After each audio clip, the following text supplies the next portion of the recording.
Hi friends, welcome back to my channel ASN vlogs. ఈరోజు మన ఛానల్లో టమాటా నిల్వ పచ్చడి ఎలా చేయాలో చూద్దాం రండి. ఇలా కానీ చేశారంటే ఒక 2 వారాలు 3 వారాల వరకు బయట ఉంచినా సరే పాడవదు. ముందుగా ప్యాన్ పెట్టుకొని ఒక 2 టేబుల్ స్పూన్ మెంతులు వేసుకొని బాగా వేయించినవ్వండి. మెంతులు బాగా వేగకపోతే చేదుగా అనిపిస్తుంది. బాగా వేగినాక అందులో ఒక స్పూన్ ఆవాలు వేసుకొని బాగా వేయించుకొని పక్కకి తీసుకోండి. అదే ప్యాన్లో ఒక టేబుల్ స్పూన్ ఆయిల్ వేసుకొని ముందుగా కట్ చేసి పెట్టుకున్న టమాటాలను అందులో వేసుకొని బాగా మగ్గించుకోండి. ఇలా మధ్య మధ్యలో కలుపుకుంటూ ఏమైనా పెద్ద పెద్ద మెక్కలు ఉంటే కొంచెం కొంచెం మీరే చిన్నగా చేసుకుంటూ బాగా మగ్గించుకోవాలి. చూసారా నేను ఎలా చేస్తున్నానో అలా చేయండి. చూసారా ఇలా మగ్గించుకున్నాను. ఇలా వాటర్ లేకుండా మగ్గించుకోండి. ఇలా వాటర్ లేకుండా మగ్గించుకోవడం వల్ల చాలా రోజులు నిల్వ ఉంటుంది.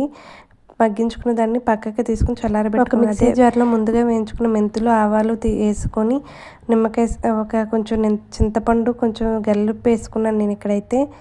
మిక్సీ పెట్టుకుంది. ఆ మిక్సీ పెట్టుకున్న దాంట్లోనే ఒక 4 టేబుల్ స్పూన్ కారం, ఒక వెల్లుల్లిపాయ రెబ్బలు వేసుకొని ఇలా మిక్సీ పట్టుకోండి. మిక్సీ పెట్టుకున్న దాంట్లోనే మనం ముందుగా మగ్గించుకుని టమాటా ముక్కలు వేసుకొని మెత్తగా గ్రైండ్ చేసుకోండి. చూసారా నేను ఎలా గ్రైండ్ చేసుకుని ఒక ప్యాన్ పెట్టుకొని అందులో టమాటా పచ్చడి కాబట్టి కొంచెం ఎక్కువైనా పడుతుంది.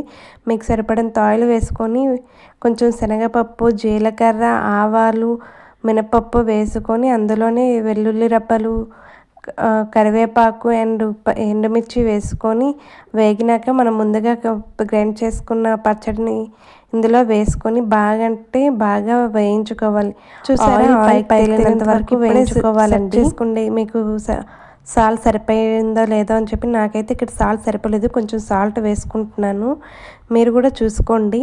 ఇలా ఇది ఈరోజు కాకుండా నెక్స్ట్ డే వేసుకొని తినండి. చాలా అంటే చాలా బాగుంటుంది. ఇలా ఒక 3 వీక్స్ అలా బయటే ఉంచినా సరే పచ్చడి అనేది పాడవదు. ఒకసారి ఇలా ట్రై